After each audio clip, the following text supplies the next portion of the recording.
Hi everyone, welcome to lesson 3 of our matcha workshop. Today, we're going to learn how to make barista quality matcha lattes. First, you'll need a matcha whisk, a matcha bowl, and also some high quality matcha powder.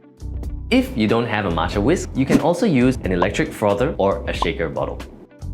Today, I'm using Crafti's ceremonial grade daily matcha. It's less clumpy than other types of matcha and has a perfect flavor for matcha lattes. So how much matcha should you use for a matcha latte? Typically, we use about 2 to 3 grams of matcha powder. You can measure this out with a weighing scale, or you can use a measuring scoop like this one from Crafti. It measures about 1 gram every time. To prevent clumpy matcha lattes, sieve your matcha powder first. To sieve it, add your matcha powder on top of the sieve and press it gently through. You don't have to shake the sieve. Some coffee shops add a lot of matcha powder to their matcha lattes, up to 5 to 8 grams in a single cup. This results in a more intense matcha flavor, but it can be a lot of caffeine at once. If you like that, simply increase the intensity by adding more matcha powder. Now, we're going to add 2 ounces of water. Before you begin, make sure not to use boiling water. This is because boiling water will cause the bitter notes of matcha to be released. So what I normally do is I use some room temperature water first and then add boiling water.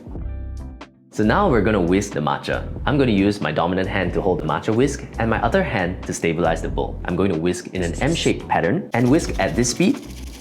So you'll know when you're done when you see a thin layer of froth above the matcha.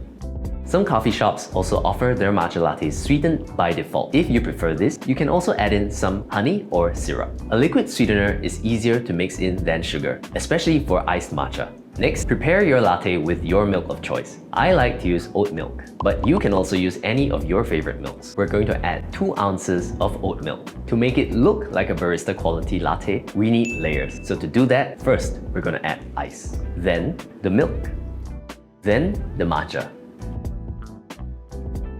The warmer matcha floats above the cold milk so it doesn't mix immediately. And you're done!